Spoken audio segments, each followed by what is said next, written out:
ప్రైజలాడు వాక్యంలోకి వెళ్లే ముందు ప్రార్థించుకున్నాం. స్థుతులకు వాసినమైన దేవ, నీకు వందనములు, నీకు స్తోత్రాలు. నేను గడిచిన కాలం అంతే మమ్మల్ని కాచి కాపాడి సజీవ రెక్కల కింద మమ్మల్ని కాచి కాపాడినందుకు నీకు లెక్కలేని స్తోత్రాలు. నేను ప్రభా, గడిచిన దినమంతే మమ్మల్ని సజీవ రెక్కలలో ఉంచినందుకు మరొకసారి నీకు లెక్కలేని స్తోత్రాలు చెల్లించుకుంటున్నాం ప్రభా. వాక్యం వినిచుండగా వాక్యం ద్వారా అనుసరించుకుని భాగ్యం దయచేయమని అడుగుచున్నాం ప్రభా. వాక్యంలో అనుసరించే ధన్యతను మాకు దయచేయమని అడుగుచున్నాం ప్రభా. వినుట వలన మాకు విశ్వాసం కలుగుటకు సహాయం చేయమని అడుగుచున్నాను తండ్రి, ఆమేన్. యోహాను 15 మొదటి నుంచి చూద్దామండి. నేను నిజమైన ద్రాక్షావల్లిని, నా తండ్రి వ్యవసాయకుడు. నాలో ఫలింపని ప్రతి తీగను ఆయన తీసి పారవేయును. ఫలించు ప్రతి తీగే మరి ఎక్కువగా ఫలింపవలెనని దానిలోని పనికిరాని తీగను తీసివేయును. నేను మీతో చెప్పిన మాటను బట్టి మీరిప్పుడు పవిత్రులై ఉన్నారు. ఏంటండి? ఎవరు? మన వ్యవసాయకుడు యేసుక్రీస్తు.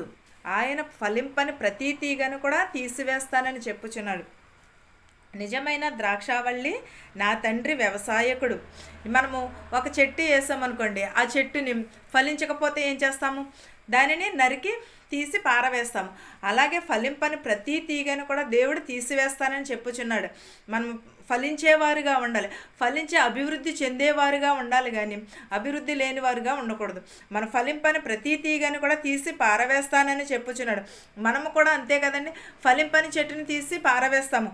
అలాగే దేవుడు కూడా ఫలింపని తీగను తీసి పారవేస్తానని చెప్పుచున్నాడు. నేను మీతో చెప్పిన మాట, మీరిప్పుడు ఏమై ఉన్నారు? పవిత్రులై ఉన్నారా, అపవిత్రులై ఉన్నారా? మనము అపవిత్రతతోనే కప్పబడి ఉన్నాము. మనం పవిత్రతలో లేము, మనము అపవిత్రతతోనే ఉంటున్నాము.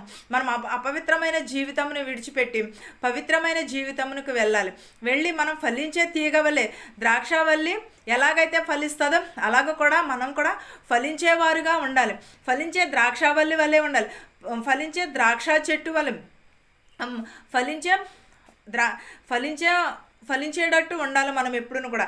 అది వాక్యంలోని ఈలోక సంబంధమైనవి కాదు. మనం ఫలించేవారుగా ఉండం. మన వ్యవసాయకుడు యేసుక్రీస్తే. ఆయన చేసిన తీగలము మనము. అంతేగాని మనం ఫలించని ద్రాక్ష తీగల వలె ఉండకూడదు. పవిత్రులై ఉండాలి. నాయందు నిలిచియుండు, మీ యందు నేను నిలిచియుందును. తీగ ద్రాక్షావల్లిలో నిలిచి ఉంటేనే కానీ తనంతట తానే ఎలాగూ ఫలింపదో, అలాగే నాయందు నిలిచి ఉంటేనే కానీ మీరును ఫలింపరు. ఎలాగండి? నాయందు నిలిచియుండుడని చెప్పుచున్నాడు. దేవునిలో నిలిచి ఉంటే ఫలించేవారుగా ఉంటాము.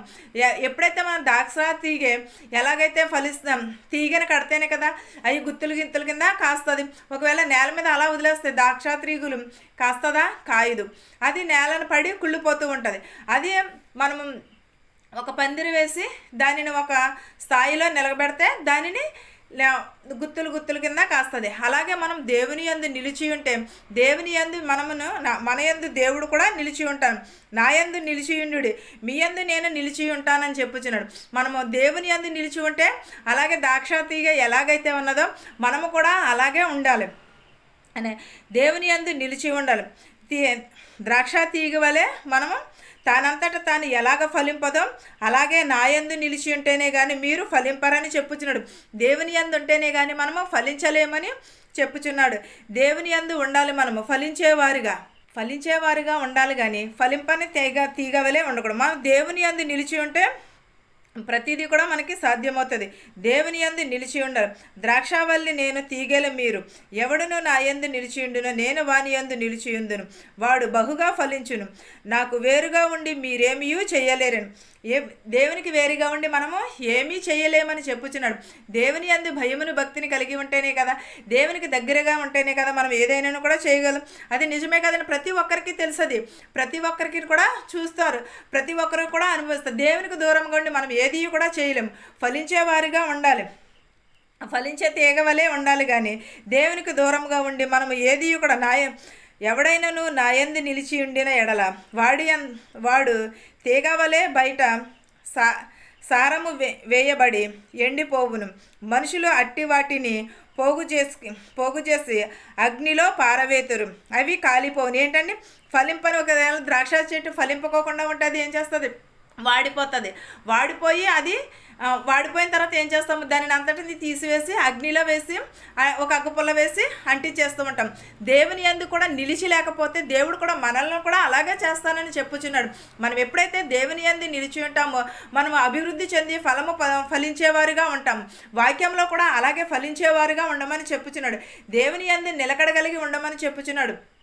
దేవునిలో విశ్వాసము కలిగి ఉండమంటున్నాడు. మనం ప్రతి ఒక్కరము కూడా దేవుని యందు మనం ఫలించేవారుగా ఉండాము, అభివృద్ధి చెందేవారుగా. ద్రాక్ష తీగల కంటే ఎక్కువగా మనం ఫలించాలి. ఎందుకంటే అది ఒక చిన్న చెట్టే అంతలా ఫలించినప్పుడు మనం ఇంకెంత అభివృద్ధిని కలిగి ఉండాలి, వాక్యంలో ఇంకెంత ప్రార్థనా జీవితమును కలిగి ఉండాలి, ఇంకెంత భక్తిని కలిగి ఉండాలి. మనము ద్రాక్ష తీగల కంటే దేవుని యందు ఫలించకపోతే మనం ఏది కూడా చేయలేము. దేవునికి వేరుగా ఉండి కూడా మనం ఏది కూడా చేయలేము. దేవునికి దగ్గరగా ఉంటేనే, దేవుని యందు విశ్వాసం కలిగి ఉంటేనే, దేవునికి దూరంగా ఉండి మనం ఏ మాత్రమును కూడా ఏది కూడా చేయలేము. మనం ఎప్పుడూ కూడా దేవునికి మాత్రమే దగ్గరగా ఉండాలి. ప్రతి ఒక్కరమును కూడా విశ్వాసమును, నమ్మకమును, దయను కలిగి ఉండాలి. దేవుని ఎడల మనం భయమును, భక్తిని కలిగి ఉండాలి. ఈ వాక్యమును మీకును మాకును మనందరికీ తోడై ఉండును గాక. ప్రార్థించుకుందాం. స్తుతులకు ఆసనుడు అయిన దేవా, నీకు స్తోత్రములు, నీకు వందనాలు నైనా. లెక్కలేని స్తోత్రాలు చెల్లించుకుంటున్నాను ప్రభా. నేను గత కాలమంతా మమ్మల్ని కాచి కాపాడి సజీవర లెక్కల్లో ఉంచినందుకు నీకు వందనములు, నీకు స్తోత్రాలు యేసయ్యా ప్రభా. నేను ధనుకులనేమి భేదాలనేమి దీవించమని అడుగుచున్నాం ప్రభా. మా శత్రువుల్ని మిత్రువుల్ని దీవించమని అడుగుచున్నాను నాయన ప్రభా. ఆ చిన్నవారు మొదలుకొని పెద్దవారి వరకు దీవించమని అడుగుచున్నాం ప్రభా. వృద్ధాప్యంలో ఉన్నవారిని, నడువయసులో ఉన్నవారిని, యవనస్తుల్ని, యవనరాలని, బాలికలని, బాలింతలని నాయన ప్రభా, వెళ్ళలేని వారిని పిల్లల దయచేయమని అడుగుచున్నాను ప్రభా. ప్రతి ఒక్కరిని దీవించమని అడుగుచున్నాం ప్రభా. ప్రతి ఒక్కరు హృదయంలో మార్చమని అడుగుచున్నాం ప్రభా. ప్రతి ఒక్కరు మనస్సులను దీవించమని అడుగుచున్నాం ప్రభా. శక్తి కలిగిన దేవానికి స్తోత్రములు నాయన ప్రభా. కృపగలదనిగిన దేవానికి స్తోత్రములు నాయన ప్రభా. కనికరము కలిగిన దేవానికి స్తోత్రములు, నీకు స్తోత్రములు యేసయ్యా, నీకు వందనములు నాయన ప్రభా. బస్సులో వెలిచినటువంటి, రైల్లో వెలిచినట్టు, హెలికాప్టర్ వెలిచిన వారి గృహాలకు సురక్షితంగా చేర్చమని అడుగుచున్నాం ప్రభా. ఇతర దేశంలో పనిచేసుకుంటున్న వారికి శక్తిని, బలమును దయచేయమని అడుగుచున్నాం ప్రభా. గెలిచిన వారిని, వచ్చిన వారిని కూడా క్షేమంగా చేర్చమని అడుగుచున్నాం ప్రభా. మెడికల్కి గెలిచిన వారిని కూడా పాస్ అయ్యేందుకు సహాయం చేయమని అడుగుచున్నాం ప్రభా.